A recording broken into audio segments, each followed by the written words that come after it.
Next year is the 200th anniversary of legendary German composer Richard Wagner's birth. The bicentenary is not only being observed in Germany, but around the world. Our series, Out of Bayreuth, is a Wagnerian road trip, and this time we're in St. Petersburg.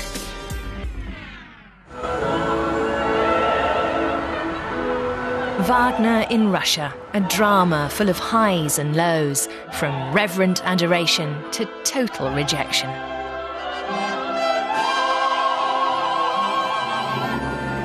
It all began here in St. Petersburg. Once the German composer even dreamed of his own theatre here, a sort of Russian Bayreuth. Here, in the cradle of the Russian Revolution, Comrade Wagner was at first honoured for his groundbreaking music, then later labelled as an anti-Marxist and banned from the stage.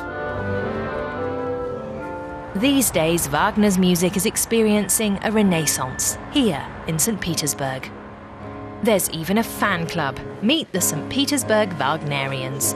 They come here once a week, teachers, doctors, engineers. Ella Makhrova heads the club.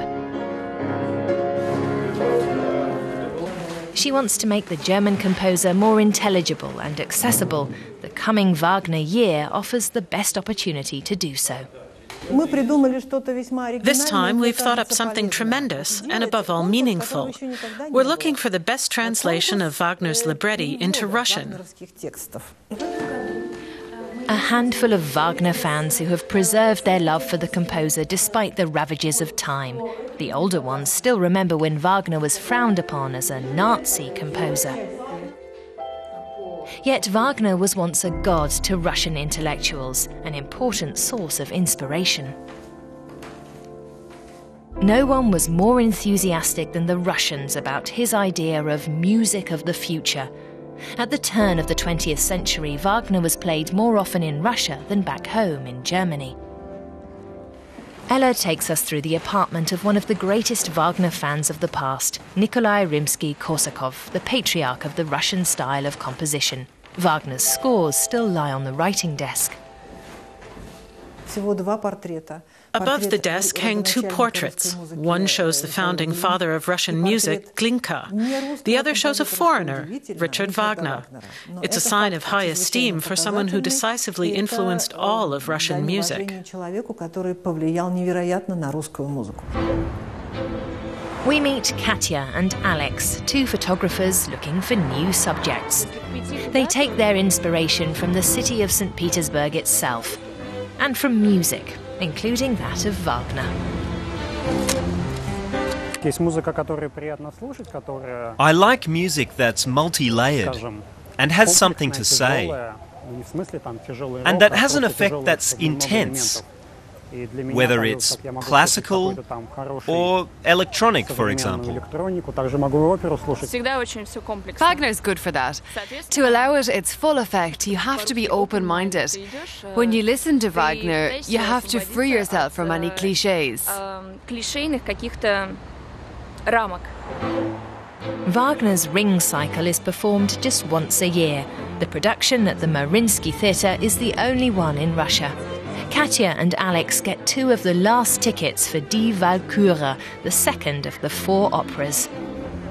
For Ella, the Ring is the high point of the year. The Tsars listen to Wagner in this theatre. And this man is responsible for the Wagner Renaissance, conductor Valery Gergiev. Since the late 1990s, he's revived almost the entire canon of Wagner's works.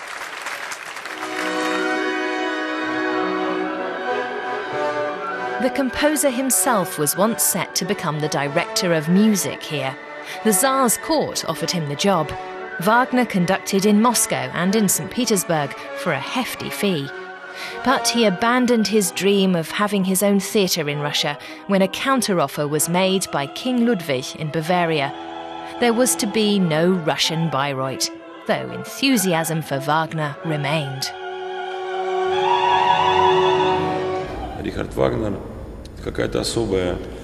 Richard Wagner has a very special place in my repertoire. I was just 28, a young conductor, when I was allowed to conduct Lohengrin for the first time. It took my breath away, this powerful sound, this force. It changed me as a conductor.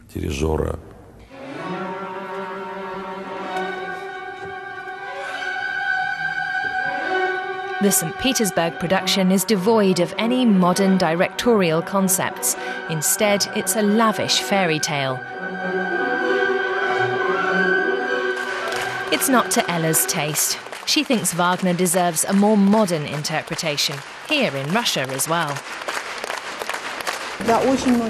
For many young people in particular, this evening was their first encounter with Wagner. His music has to fulfill you, permeate you.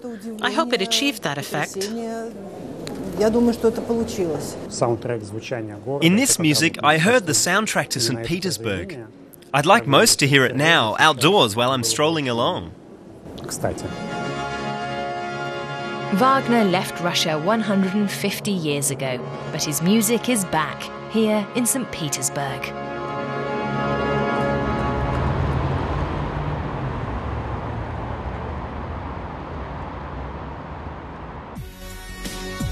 That was Out of Bayreuth.